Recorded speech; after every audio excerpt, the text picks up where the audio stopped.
Halo teman-teman semua, ketemu lagi di YouTube Kedamaian ID, teman-teman, bersama saya, founder dari Kedamaian ID, Fadli ya.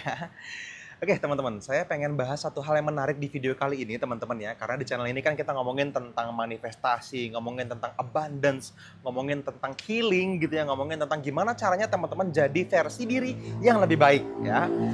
Oke, ada motor lewat ya.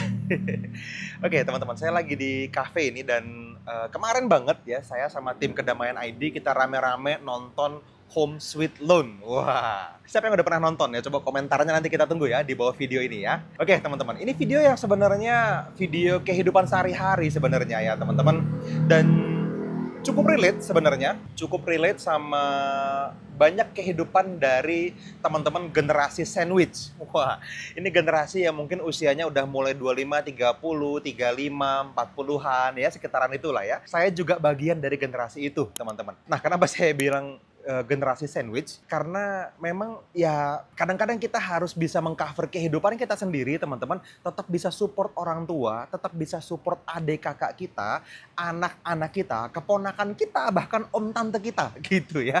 Nah, dari sini teman-teman kita mulai ngerti bahwa ternyata ada banyak banget ya tanggung jawab yang sebenarnya harus kita ambil, harus kita take over kan gitu. Beberapa teman-teman masih terjebak di antara keadaan yang memang sangat susah. Nah, kalau teman-teman udah nonton filmnya Kaluna ya, filmnya Kaluna tuh teman-teman lihat gitu kan ya, bahwa dia teman-teman Kaluna ini ya teman-teman di filmnya Home Sweet Loan ini, dia bener-bener hebat loh sebenarnya. Dia punya gaji 6-7 juta per bulan gitu ya, dimana ini mungkin angka yang cukup wajar di kota-kota besar ya, di daerah Jakarta dan sekitarnya misalnya. Dengan gaji segitu dalam beberapa tahun, dia bisa ngumpulin tabungan sampai lebih dari 300 juta rupiah loh. Nah, kebayang nggak teman-teman? Dia bisa memilih untuk hidup yang lebih nyaman, dia bisa ngopi tiap hari misalnya, dia bisa naik kendaraan yang lebih layak misalnya seperti itu. Tapi dia memilih untuk bertahan dan nabung sekeras mungkin.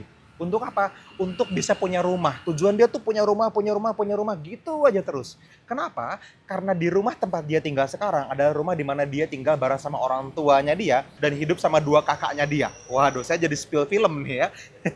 Enggak, saya cuma pengen ngasih tahu konteksnya aja ya supaya teman-teman bisa berpikir kalau oh ya banyak banget ya yang ngalamin seperti itu. Di beberapa poin di dalam film itu, kalau saya nonton sama tim saya kan banyak teman-teman ya. Mereka relate di beberapa kasus yang berbeda tuh gitu ya. Kalau saya tuh ngerasain banget tuh itu gue banget tuh di kondisi yang itu gitu ya. Ada yang bilang oh kalau gue di kondisi yang ini tuh itu gue banget di rumah gitu ya. Ada yang lagi di kondisi yang berbeda lagi, oh kalau gue di kondisi yang pas lagi kalau udah ngalamin itu tuh gue banget gitu. Di kondisi-kondisi itu teman-teman mulai ngerasa wah iya ya, ini sangat berbeda dengan apa yang kita ajarkan di Kedamaian ID. Kalau misalnya kita udah ngerti ilmunya, teman-teman akan mulai berpikir kalau oh iya ya, ternyata di dalam berbagai kesempatan dalam hidup kita, ketika kita ngalamin kayak Kaluna gitu ya, teman-teman ngalamin yang namanya cobaan hidup, yang namanya keadaan, yang namanya kondisi tertekan dan berat dalam hidup kita, teman-teman, di mana saya juga pernah ngalamin itu, teman-teman, di masa lalu ya, bertahun-tahun yang lalu saya pernah di kondisi yang sangat berat dalam hidup. Kita teman-teman bisa memilih gimana caranya mentalitas atau konteks atau pola berpikir di dalam film ini, teman-teman,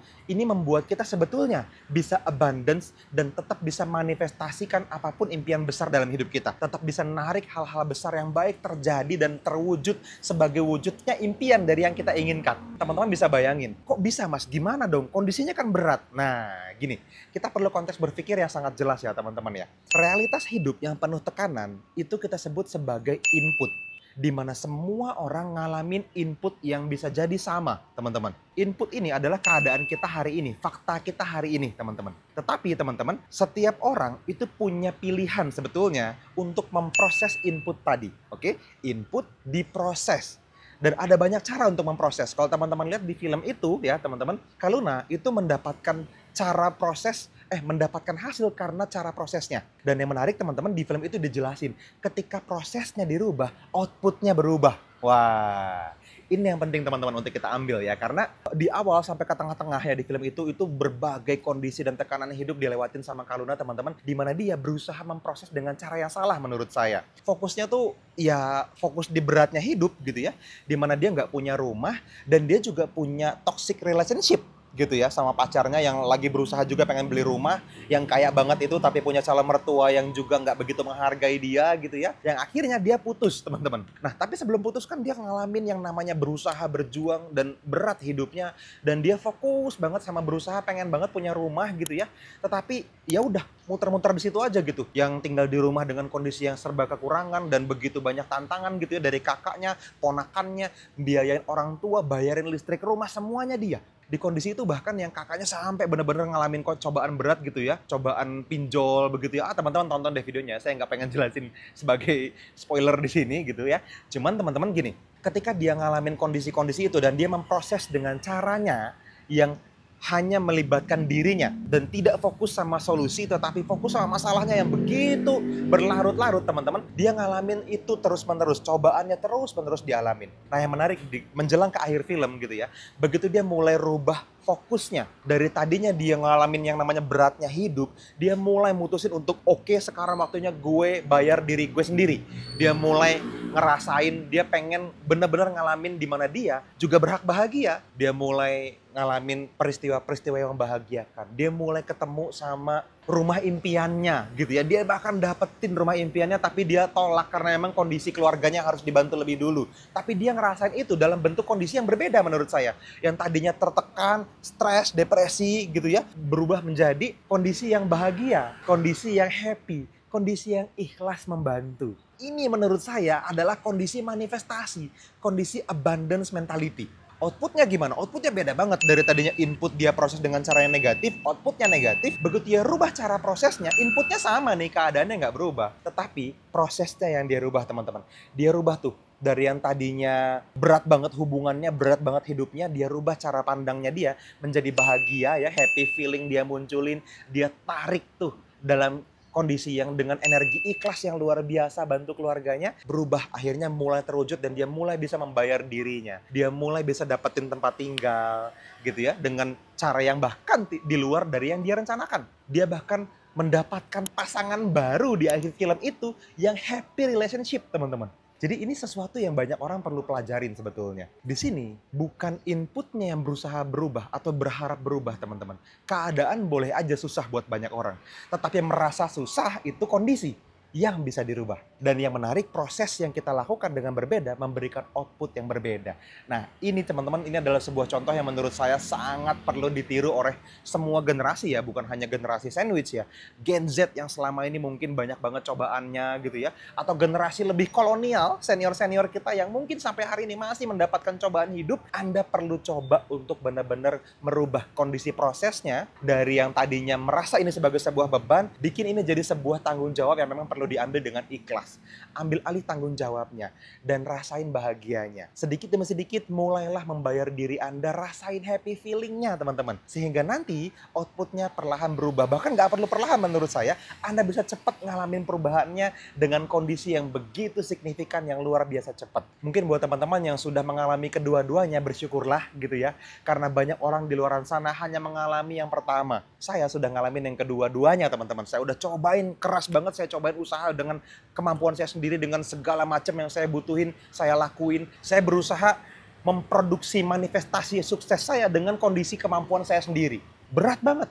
Tapi ketika saya rubah, dari tadinya saya usahain sendiri menjadi perasaan bahagia, saya libatkan Tuhan, saya libatkan orang-orang yang ngerasain manfaat dari hasil yang saya dapat gitu ya. Saya mulai ngerasain semakin luas efek positif dari apa yang saya bangun, apa yang saya lakukan, berubah hasilnya teman-teman. Tuhan semakin sayang sama saya, rasanya kayak gitu.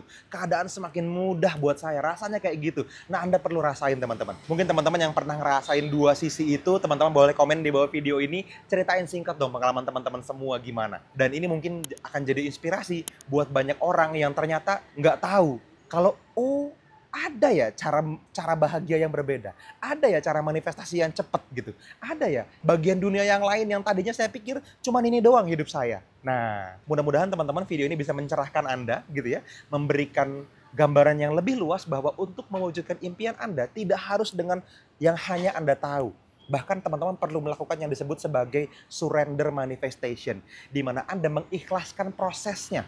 pikiran kita yang kusut selama ini tentang mikirin gimana caranya, berubah diikhlasin, dan begitu Tuhan kasih caranya, bahkan mungkin lewat cara yang kita nggak duga teman-teman. Kayak Kak Luna, dia berusaha nyari rumah, akhirnya begitu dia mulai ikhlas, dia dapatin tempat tinggal yang cuma perlu bayarin kayak service fee-nya doang gitu, kan murah banget gitu. Bahkan akhirnya dia dapetin cowok yang beneran udah punya rumah gitu kan, sehingga dia akan tinggal di rumah itu tanpa bayar. Itu jauh lebih baik, tabungan dia balik dan utuh gitu, bahkan dia punya bisnis yang running yang lebih baik dibanding kerjaan dia sebelumnya. Nah, ini semua akan terjadi ketika teman-teman ngalamin yang disebut sebagai surrender manifestation. Oke teman-teman, mungkin itu aja video kali ini tentang surrender manifestation. Saya akan coba perdalam lagi nanti di video-video kita berikutnya ya. Mudah-mudahan teman-teman bisa dapetin manfaat dan insight dari video kali ini. Itu aja dari saya teman-teman. Komentar dong kalau misalnya ada pertanyaan lanjutan. Dan teman-teman share video ini dong. Mungkin banyak orang nggak tahu kalau misalnya ternyata ada pilihan lain untuk bersikap sama hidup.